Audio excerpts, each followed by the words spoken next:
Chers amis, cette semaine, dans la paracha de Ekev, le verset nous dit Ve'yadarta im levavecha ki ka'asher yaser ish et beno ken Hashem Elokecha miyasereka. Tu sauras dans ton cœur que de la même manière qu'un papa réprimande son jeune enfant, la même chose est le comportement qu'Akadosh Baruch Hu a envers les béné Israël. En effet, à chaque fois que Akadosh Baruch Hu nous envoie un Nisayon, nous envoie une épreuve, nous envoie des Yisurim, des difficultés, ceci est simplement pour nous remettre dans le droit chemin, comme un papa ferait avec son jeune enfant qui est en train de mal se comporter. La réprimande n'est pas du tout à cause de la haine du papa Chas v'Shalom envers son fils, mais bien au contraire, à cause de l'amour que celui-ci a envers lui. Et il veut le voir réussir dans un droit et intègre chemin. De ce fait, il le réprimande. Le Chafetz Chaim nous dit qu'il a reçu jusqu'au Gaon de Vilna que tous les Issourim, tous les Nissionot, toutes les difficultés qu'un homme rencontre dans sa vie l'aideront plus tard, après 120 ans, quand il comparaîtra devant le tribunal céleste.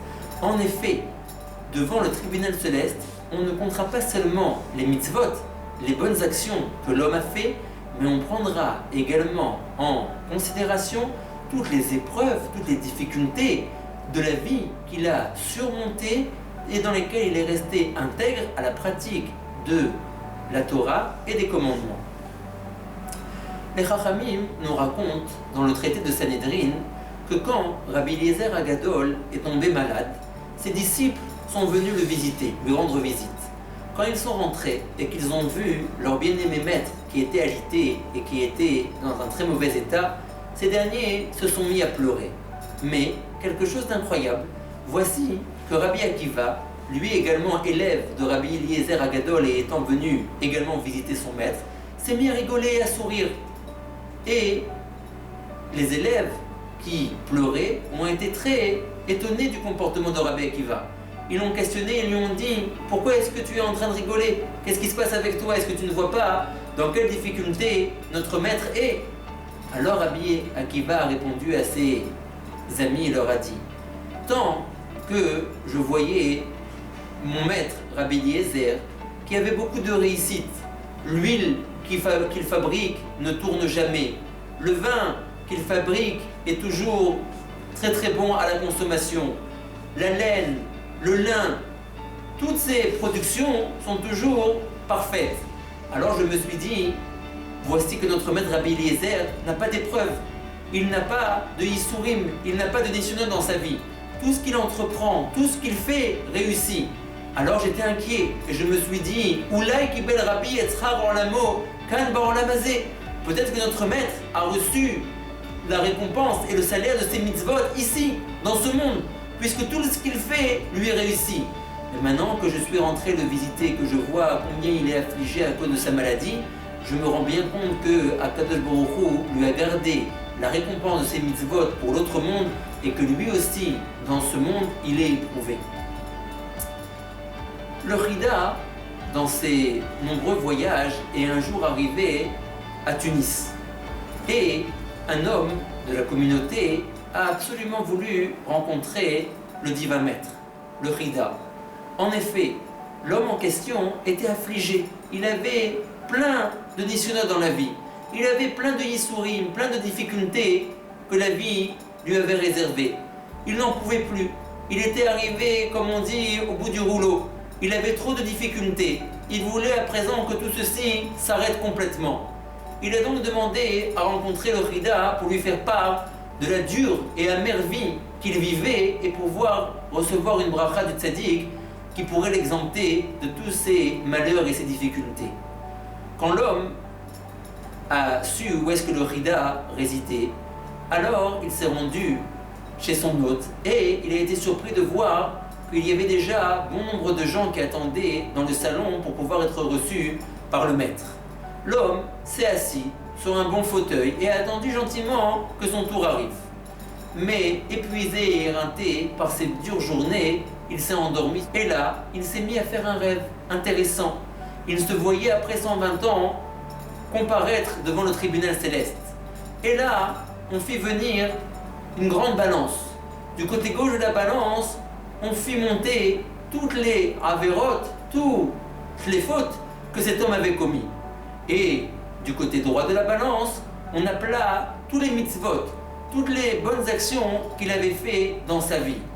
Et stupéfait, il vit que ces avérotes prenaient le dessus. Effectivement, le plateau de gauche l'avait emporté. Il avait fait plus de avérotes Shalom que de mitzvot. Mais là, il entendit une voix céleste qui dit « Ce n'est pas suffisant de faire monter sur le plateau de droite les bonnes actions que cet homme a réalisées sur terre. Il faut également faire venir toutes les épreuves auxquelles il a été soumis dans sa vie et dans lesquelles il est resté intègre à Akadosh Baruch Hu, à la Torah, à la pratique des mitzvot. » Et alors là, sont venus se rajouter sur le plateau droit de la balance toutes les épreuves que cet homme avait reçues dans sa vie. Et au fur et à mesure que les épreuves montaient sur le plateau droit de la balance, il commençait à refaire un équilibre entre le plateau de gauche et le plateau de droit. Et pratiquement, la balance allait pencher du côté droit. Et là, il entendit encore une fois la voix céleste qui disait « Faites venir encore les autres épreuves que cet homme a reçues dans sa vie. » Et là, on fit savoir que c'était fini. Il n'y avait pas plus d'épreuves à faire venir sur le plateau de droit de la balance. Mais les mitzvot, le plateau de droit, ne l'avaient pas encore remporté. Il y avait un dur combat, il y avait encore un équilibre entre le plateau de gauche et le plateau de droit. Et là, l'homme se réveilla. Il était maintenant prêt à rentrer dans la chambre où se trouvait le Rida. Il réfléchit un instant et se dit, mais quel genre de bénédiction je vais demander au tzaddik? D'être exempté des difficultés auxquelles Akadosh Baruch Hu me soumet quotidiennement, d'être exempté de tous mes nisyonotes, de tous mes issourim, mais en fin de compte, je viens de comprendre que par leur intermédiaire, je fais pencher la balance du bon côté. Et je ne suis plus très loin du but. En effet, il ne me manquait qu'un tout petit chouïa pour faire pencher la balance du côté droit.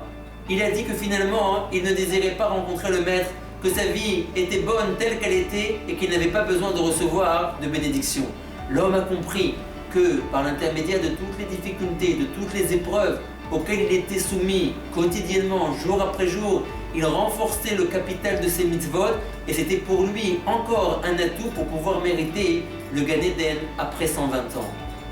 Le Rav Etzraïm nous dit que si l'homme savait la bénédiction que représentaient les épreuves, il courrait après les nisyonotes et il les demanderait à Akadosh Baruch Hu. Nous ne sommes peut-être pas à ce degré-là de demander des nisyonotes à Akadosh Baruch Hu, mais en tout cas, ceux que Akadosh Baruch Hu nous envoie, recevons-les avec intégrité, avec plaisir, et soyons confiants que celui qui résout ce dur alliage qui est celui de sa vie quotidienne aux côtés de ses épreuves, construit son capital pour le monde futur. A très bientôt et Shabbat Shalom.